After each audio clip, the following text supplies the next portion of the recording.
फिर और क्या, थोड़ी सी मिट्टी थोड़ा सा पानी, तेरा इसमें क्या लगता है। ना काटो मुझे दुखता है, ना काटो मुझे बड़ा दुखता है, मैं तेरा हिस्सा। বুঝলে বাবু, হুম হুম এই যে দেখছো এরিয়াটা, হুম এই পুরোটাই কিন্তু কাটিং করতে হবে। হুম। এইখানে কারণ ওখানে যে বিল্ডিংটা হচ্ছে দেখলে, এই বিল্ডিংটাও হ্যাঁ। একদম পুরো হাই রাইজ, অনেক মানে উপর দিকে যাবে এটা। হুম তাই আমি চাই এই এলাকাটা পুরো গাছ কেটে পরিষ্কার করে এখানে একটা ভালো প্রমোটিং করবো। হ্যাঁ। আর তুমি মোটামুটি রেডি তো? হ্যাঁ মোটামুটি রেডি। দিখা দিখা দেখি করছো ওরা, তাহলে যত লোকজন যা আছে তাড়াতাড়ি গাছগুলো কাটিয়ে দেবেন। কাটিয়ে দেবো।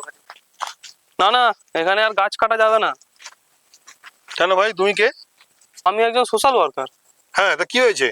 তো আমি বলতেই পারি, আপনি এত গাছ কাটছেন, হ্যাঁ একে আমাদের পৃথিবীতে গ্লোবাল ওয়ার্মিং চলছে, হ্যাঁ, আপনারা যদি না সচেতন হন তাহলে কে সচেতন হবে? কিন্তু কিন্তু জিনিসটা বুঝতে হবে। আমি আপনার কথা বুঝতে পারছি, কিন্তু দেখুন জায়গাটা আমার, গাছগুলো আমার, আমার বিল্ডিং এরও প্রয়োজন আছে। তা প্রয়োজনের স্বার্থে আমি তো গাছ, আমার গাছ আমি কাটতেই পারি, তাই না? হ্যাঁ অবশ্যই কাটতে পারেন, কিন্তু আপনাকে সেটা জানতে হবে যে এই আপনি গাছ কাটছেন এর হ্যাঁ। জন্য কত বড় প্রভাব পড়ছে আমাদের পৃথিবীতে। হ্যাঁ। আপনাকে একটা গাছ কাটলে 10টা গাছ লাগাতে হবে। আচ্ছা, তার জন্য কি আপনি রেডি আছেন? অবশ্যই চেষ্টা করব। চেষ্টা না, আপনাকে করতেই হবে, একটার জন্য 10টা গাছ বসাতেই হবে। ঠিক আছে, এটা আমাদের কেন, আমাদের সবাইকে করতে হবে এটা। খুব ভালো কথা। তাহলে সাহেব, তাহলে আমরা যতটাই বিল্ডিং করি না কেন, যে কটা গাছ প্রয়োজনে আমরা কাটবো, প্রত্যেকটা গাছের হিসাব করে 10টা করে গাছ কিন্তু আমাদের লাগাতে হবে, প্রয়োজনে আরো বাড়াতে হবে।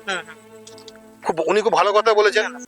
আজ থেকে আমরা এই শপথ নিলাম যে একটা গাছ কাটলে 10টা গাছ লাগাবো, একটি গাছ একটি প্রাণ। আমরা এই তথ্য মানব এবং প্রত্যেকের সুস্বাস্থ্য কামনা করছি। ধন্যবাদ।